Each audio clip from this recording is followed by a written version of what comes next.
नमस्कार दोस्तों, मैं आपका अपना दोस्त जय बहादुर। दोस्तों, आज आपको हम मौर्य वंश डायनेस्टी के बारे में बताएंगे।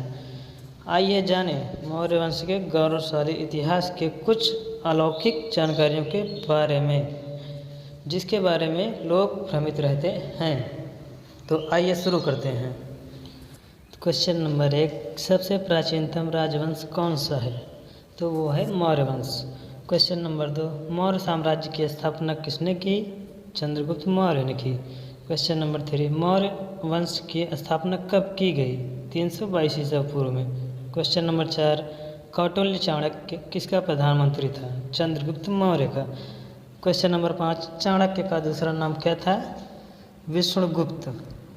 तो बढ़ते हैं नेक्स्ट क्वेश्चन की ओर। क्वेश्चन नंबर 6, चंद्रगुप्त के शासन विस्तार में सबसे अधिक मदद किसने की? वो थे चाणक्य। क्वेश्चन नंबर 7, जिसकी तुलना मैकियावेली के प्रिंस से की जाती है, वो है कौटिल्य। क्वेश्चन नंबर 8, सम्राट अशोक की उस पत्नी का नाम क्या था जिसने उसे प्रभावित किया था? वो थी कारुआकी। तो बढ़ते हैं नेक्स्ट क्वेश्चन की ओर। क्वेश्चन नंबर 9, अशोक ने सभी शिलालेखों में 1 रुपया से किस प्राकृत का प्रयोग किया था? मागधी। क्वेश्चन नंबर 10, बिंदुसार ने विद्रोहियों को कुचलने के लिए अशोक को कहाँ भेजा था? वो थे तक्षशिला। क्वेश्चन नंबर 11, किस सम्राट का नाम देवान प्रियदर्शी था? वो थे सम्राट अशोक। तो बढ़ते हैं नेक्स्ट क्वेश्चन की ओर। क्वेश्चन नंबर 12, किस राजा ने कलिंग के युद्ध में नरसंहार को देखकर बौद्ध धर्म अपना लिया था? वो थे सम्राट अशोक। क्वेश्चन नंबर 13, कलिंग का युद्ध कब हुआ था? तो वो 261 ईसा पूर्व में हुआ था। क्वेश्चन नंबर 14, प्राचीन भारत का कौन सा शासक था जिसने अपने अंतिम दिनों में जैन धर्म को अपना लिया था? तो वो थे चंद्रगुप्त मौर्य।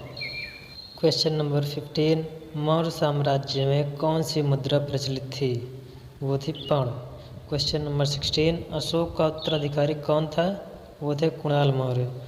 क्वेश्चन नंबर 17, अर्थशास्त्र का लेखक किसके समकालीन था? थे चंद्रगुप्त मौर्य।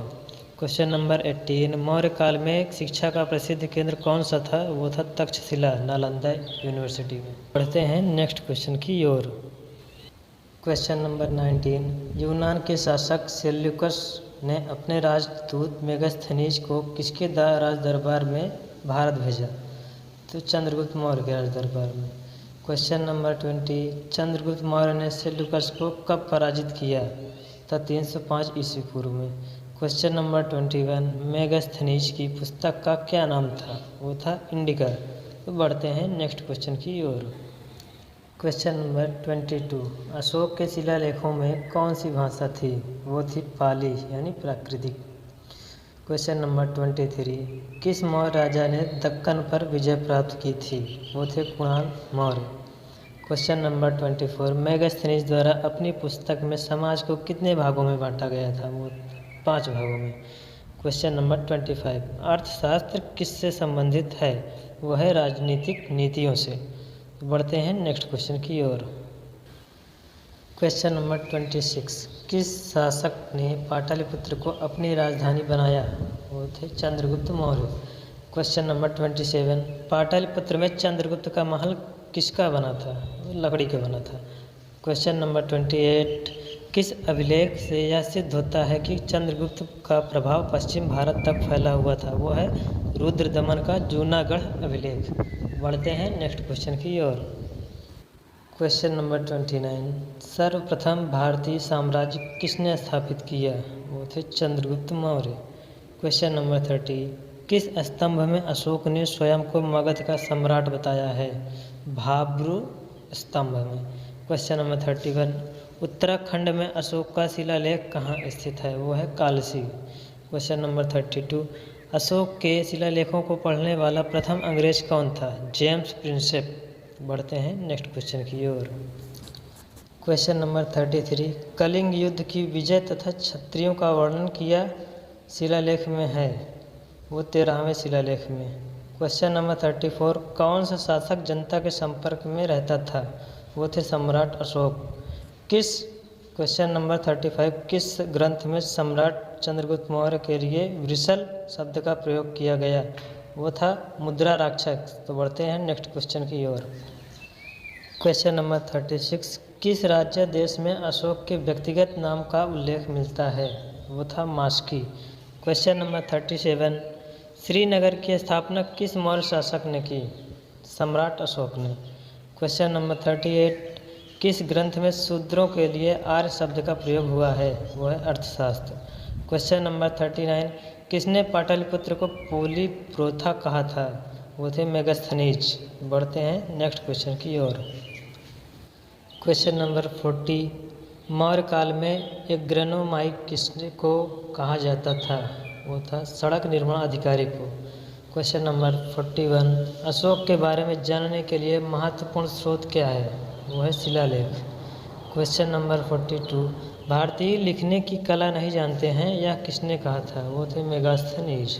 तो बढ़ते हैं नेक्स्ट क्वेश्चन की ओर। क्वेश्चन नंबर 43, बिंदुसार की मृत्यु के समय अशोक एक प्रांत का गवर्नर था, वह प्रांत कौन सा था? तो वो उज्जैन था। क्वेश्चन नंबर 44, किसने अपने पुत्र व पुत्री को बौद्ध धर्म के प्रचार व प्रसार हेतु श्रीलंका भेजा? वो थे सम्राट अशोक। क्वेश्चन नंबर 45, अशोक का अभिलेख भारत के अलावा किस अन्य स्थान पर पाया जाता है? वो है अफगानिस्तान। तो बढ़ते हैं नेक्स्ट क्वेश्चन की ओर। क्वेश्चन नंबर 46, किस शिलालेख में अशोक ने घोषणा की सभी मनुष्य मेरे बच्चे हैं? तो वह है प्रथम पृथक शिलालेख में। क्वेश्चन नंबर 47, किस स्थान से अशोक के शिलालेख के लिए पत्थर लिया जाता था? वो था चुनार। क्वेश्चन नंबर 48, किस महीने में मौर्य वंश का राजकोषीय वर्ष आरंभ होता था? वो था आषाढ़ यानी जुलाई में। तो बढ़ते हैं नेक्स्ट क्वेश्चन की ओर। क्वेश्चन नंबर 49, किस जैन ग्रंथ में चंद्रगुप्त मौर्य के जैन धर्म अपनाने का उल्लेख मिलता है? वो है परिशिष्ट पर्व पर। क्वेश्चन नंबर 50, चंद्रगुप्त मौर्य का संघर्ष किस यूनानी शासक से हुआ? वो थे सेल्यूकस। क्वेश्चन नंबर 51, एरियन ने चंद्रगुप्त मौर्य को क्या नाम दिया? वो था सैंड्रोकॉट्स। तो बढ़ते हैं नेक्स्ट क्वेश्चन की ओर। क्वेश्चन नंबर 52, किस ग्रंथ में चंद्रगुप्त मौर्य के लिए कुलहीन शब्द का प्रयोग हुआ? वो था मुद्रा राक्षस। क्वेश्चन नंबर 53, किस ग्रंथ में दक्षिणी भारत के आक्रमणों का पता चलता है? वो है तमिल ग्रंथ आनानूर। क्वेश्चन नंबर 54, चंद्रगुप्त मौर्य का निधन कब हुआ? वो है 297 ईस्वी पूर्व में। अगर हमारे चैनल पर नए हैं तो चैनल को सब्सक्राइब करें, वीडियो को लाइक कमेंट शेयर और